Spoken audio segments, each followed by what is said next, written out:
لیکن ہمارے جو احباب ہیں ناظرین بالخصوص میں گزارش کروں گا کہ ذرا 2-4 منٹ اس بات کو ذرا توجہ کے ساتھ سماعت فرمائیں۔ سب سے پہلے ہمارے صوفیاء لکھتے ہیں کہ توبہ کرنے کے لیے گناہ کا ہونا ضروری نہیں ہے۔ اللہ بس اوقات یہ ہوگا کہ گناہ ہوگا تو پھر میں توبہ کروں گا، تو توبہ کرنے کے لیے گناہ کا ہونا ضروری نہیں ہے۔ اب اس پر صوفیاء نے بڑی خوبصورت مثال دی، کہتے ہیں دیکھیں ہمارا جسم ستھرا ہو، نہانے کی حاجت نہیں ہے جی، پھر بھی اگر ہم نہائیں تو ہمارا نقصان ہوگا نا؟ تو کہا نہیں، نقصان تو نہیں ہوگا بلکہ ہم فریش ہو جائیں گے۔ تو فرمایا اگر بندے کا گناہ نہیں ہے پھر بھی توبہ کرے گا تو اس کی روح فریش ہو جائے گی۔ تو فرمایا اس لیے توبہ کے لیے پہلے گناہ کو نہ ڈھونڈے کہ گناہ ہوگا تو میں توبہ کروں گا، نہیں، اس کو چاہیے کہ وہ توبہ کرتا رہے جی۔ اور ویسے بھی نبی پاک صلی اللہ علیہ وآلہ وصحبہ وبارک وسلم آپ ایک روایت میں ہے کہ ایک دن میں 70 مرتبہ استغفار فرماتے، ایک میں 100 مرتبہ، حالانکہ نبی تو معصوم ہے اور آپ تو سید الانبیاء ہیں۔ سبحان اللہ۔ علماء فرماتے ہیں یہ تعلیم امت کے لیے تھا کہ جب میں نبی ہو کے توبہ کر رہا ہوں تو تم میرے امتی ہو، اس سنت پر بھی عمل کرو کہ اللہ کی بارگاہ میں استغفار کرتے رہو۔ یہ دوسری بات۔ تیسری بات، فقیہ ابو علیہ سمرقندی رحمۃ اللہ علیہ آپ نے تنبیہ الغافلین کے اندر یہاں کمال کر دیا، جیسے حضرت شاہ صاحب فرما رہے تھے نا کہ کچھ چیزیں اپنے اندر پیدا کریں جو آپ کو ابھاریں یہ کام کرنے کے لیے۔ توبہ پر ابھارنے کے لیے میری نظر سے اس سے بڑی بات نہیں گزری، ویسے بہت سارے احادیث میں وارد ہیں، لیکن یہ جو ایک صوفیانہ نکتہ ہے نا جی، یہ بڑا کمال ہلچل پیدا کر دیتا ہے۔ فرمایا کہ جب بندہ اللہ کی بارگاہ میں توبہ کرتا ہے اللہ تبارک و تعالیٰ اس کا گناہ مٹا دیتا ہے۔ مٹانے کی 2 صورتیں ہوتی ہیں، ایک ہوتا ہے کٹنگ کرنا اور ایک ہوتا ہے ریموور، بالکل اس کا مدعا ہی ختم کر دینا، ریموو کر دینا۔ تو فرمایا کہ جب اللہ رب العزت کی بارگاہ میں کوئی سچی توبہ کرتا ہے تو اللہ تعالیٰ صرف فرشتے کے ذریعے، وہ کٹنگ والا معاملہ نہیں ہوتا، معافی کا قلم پھیر دیتا ہے، بالکل وہ ختم ہو جاتا ہے۔ اچھا، فقیہ ابو اللیث لکھتے ہیں کہ جب اللہ تعالیٰ گناہ مٹاتا ہے نا، ساتھ ہی اللہ تعالیٰ ہاتھوں کو بھی بھلا دیتا ہے جن ہاتھوں سے کیا ہوتا ہے، جن آنکھوں نے دیکھا ہوتا ہے انہیں بھی بھلا دیتا ہے،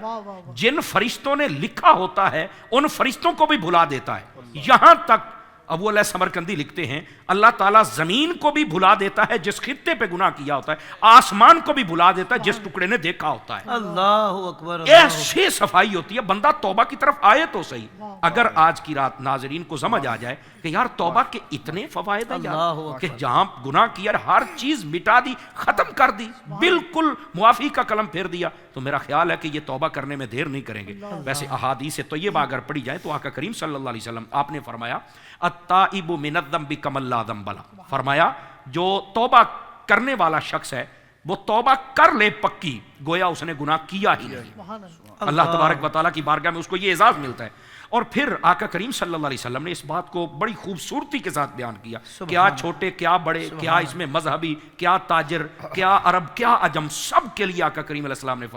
فرمایا کل بنی آدم الخاطئون، فرمایا یہ جو آدم کی اولاد ہے اس میں خطا کار ہیں، ٹھیک ہے، کلو بنی آدم کے لفظ ہیں۔ فرمایا وخیر الخاطئین التوابون، فرمایا بہترین خطا کار وہ ہیں۔ اب یہ بہترین خطا کار بھی کو ہوتا ہے بلا، بہترین خطا کار وہ جو توبہ کر لیتا ہے، تو اس کا مطلب یہ جس کو توبہ کی توفیق مل جائے اس کی خطائیں بھی بہترین۔ آپ کہیں یار مولانا خطائیں کیسے بہترین ہیں؟ قرآن مجید پڑھیے، فرمایا الا من تاب وآمن وعمل صالحا فاولئک یبدل اللہ سیئاتہم حسنات، فرمایا کہ جب بندہ توبہ کر لیتا ہے سچی اپنے گناہوں سے، اللہ تبارک و تعالیٰ اپنی رحمت کاملہ سے اس کے گناہوں کو بھی نیکیوں میں تبدیل فرما دیتا ہے، اللہ اکبر، گناہوں کو بھی نیکیوں میں تبدیل کر دیتا ہے۔ تو بہترین گناہ گار تو ہوا، اتنے گناہ تھے، توبہ کی تو اللہ تبارک و تعالیٰ نے بخشش و مغفرت فرما دی۔ تو یہ اس رات میں اگر یہ توفیق مل جائے تو کیا بات ہے، آقا کریم صلی اللہ علیہ وسلم نے آپ نے تو سارے پہلو ہی کھول دیے، بلکہ یہاں تک یہ امام غزالی رحمۃ اللہ تعالی علیہ آپ نے لکھا ہے، آپ فرماتے ہیں کہ قیامت والے دن اللہ تعالیٰ اپنی رحمت کو ایسے وسیع فرمائے گا کہ ایک لمحہ ایسا آئے گا کہ شیطان کو بھی لگے گا کہ میں بھی بخشا جاؤں گا، میں بھی بخشا جاؤں گا۔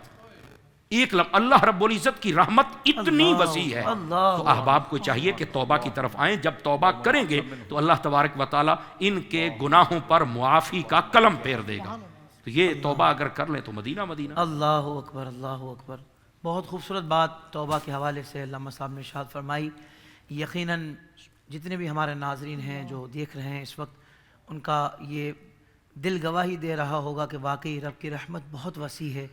ہم بھی اپنے گناہوں پر شرمندہ ہو کر، توبہ نام ہی ندامت کا ہے اللہ کہ نادم ہو جانا اپنے گناہوں پر اور اللہ کی بارگاہ میں بس سرنڈر کر جانا کہ مولا بس تو معاف کر دے، مولا میں کچھ بھی نہیں ہوں، اللہ کی بارگاہ میں کہ تو وحدہ لا شریک ہے اور تو بہت مہربان نہایت رحم فرمانے والا ہے۔ اللہ کی بارگاہ میں پوری عاجزی کے ساتھ اور پوری یقین کے ساتھ جب بندہ دعا مانگتا ہے تو یقیناً کرم ہوتا ہے۔ جب علماء سے ہم نے سنا کہ جس بندے کو دعا مانگنا نہ آتی ہو کس طرح مانگے اور ساری دعائیں اس میں آ جائیں، تو ہم نے سنا کہ امام عشق و محبت سید اعلیٰ حضرت کی کہی ہوئی وہ مناجات کہ جس میں دنیا اور آخرت کے لیے ساری دعائیں، اکثر دعائیں کی گئی ہیں، تو آئیے اس مناجات کا ورد کرتے ہیں انشاءاللہ۔ اللہ تعالی ہماری اس رات میں، اس مبارک رات میں ان دعاؤں کو قبول فرمائے اور ہماری دنیا و آخرت دونوں کو روشن فرمائے، عافیت سلامتی و بھلائی عطا فرمائے۔ اگر اجازت دے تو ایک جملہ میں عرض کر دوں۔ شاید علامہ صاحب نے بڑی خوبصورت اس پر تذکرہ ذکر کیا، کیونکہ ایک پوائنٹ آف ویو بھی ہے ہمارے وہاں، ایک طریقہ یہ بھی ہمارے فقہاء نے لکھا، محدثین نے لکھا، ایک ہے گناہوں کی تکرار اور ایک ہے گناہوں کا اصرار۔ صوفیہ بڑی پیاری بات کرتے ہیں، وہ فرماتے ہیں کہ دیکھیں خطا ہو جانا یہ انسان کی خصلت ہے اور خطا پر ڈٹ جانا یہ شیطان کی خصلت ہے۔ اللہ اکبر، انسان جب تک انسان رہے گا خدا بخش دے گا، لیکن جب وہ شیطان کے راستے پر چلے گا تو پھر اس کے لیے مغفرت نہیں ہے۔ بہت پیاری کب تک توبہ قبول ہو سکتی ہے؟ تو قرآن مجید میں آیا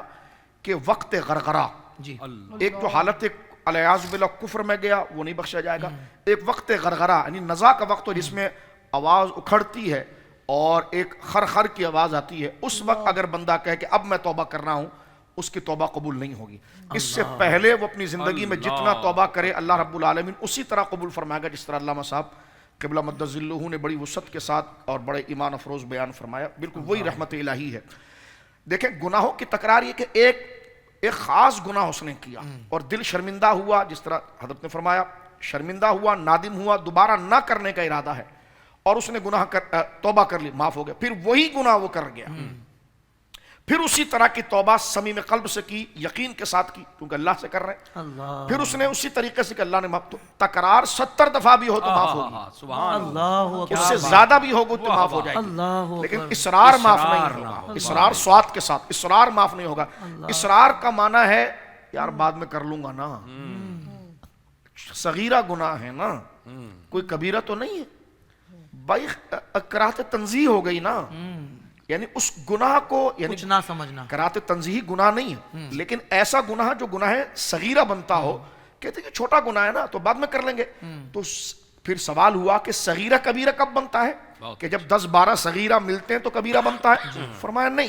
صغیرہ کو ہلکا سمجھنا اس کو کبیرہ بنا دیتا ہے۔ اللہ اکبر، اللہ اکبر، صغیرہ کو، اور کبیرہ وہ گناہ ہوتے ہیں جس میں جہنم کی وعیدیں موجود ہیں، تو لہٰذا کوئی گناہ صغیرہ نہیں ہوتا اس حوالے سے کہ بندہ اس پر اصرار کر جائے۔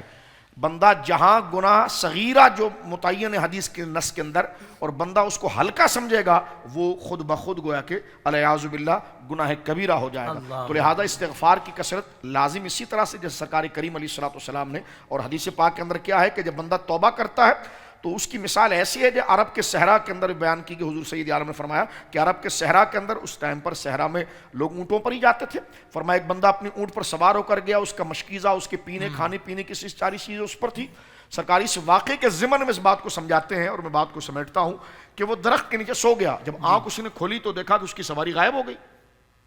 اب دھوپ ہے اور دور دور تک صحرا ہے، نہ اس کو انسان نظر آتا ہے نہ سبزہ نظر آتا ہے، وہ ادھر بھاگتا ہے ادھر بھاگتا ہے ادھر بھاگتا ہے، جب تھک جاتا ہے کہ اب تو نہ مجھے پانی ملے گا نہ میری سواری ملے گی، اب اس کا حلق خشک ہو جاتا ہے، مرنے کے قریب ہو جاتا ہے، سرکار کریم فرماتا اس وقت وہ موت کا انتظار کر رہا ہو، آنکھ بند کر کے ابھی میرا کلیجہ پھٹ جائے گا اور میں گویا کہ میرا دماغ جو اس گرمی نے چوس لیا ہے اب میرے پر موت طاری ہوگی، اتنے میں اس کو اپنی سواری کی آواز آتی ہے اور وہ آنکھ کھول کر دیکھتا ہے تو سواری اس کے سامنے موجود ہوتی ہے اور ٹھنڈا شربت اس کے پاس موجود ہوتا ہے، تو فرمایا بتا اس وقت اس بندے پر کیا گزر رہی ہوگی اپنی ملنے والی اس زندگی کی خوشی میں، کہا حضور اس کو تو ہم بیان نہیں کر سکتے، فرمایا اس سے زیادہ رب خوش ہوتا ہے کہ جب اس کا بندہ اس کے حضور ہوتا ہے۔ اللہ اکبر، اللہ اکبر، بہت کیا کہنا، بہت پیاری گفتگو شاہ صاحب آپ نے ارشاد فرمائی ہے، یقیناً امید بن گئی ہوگی اور ایک ڈھارس لگ گئی ہوگی۔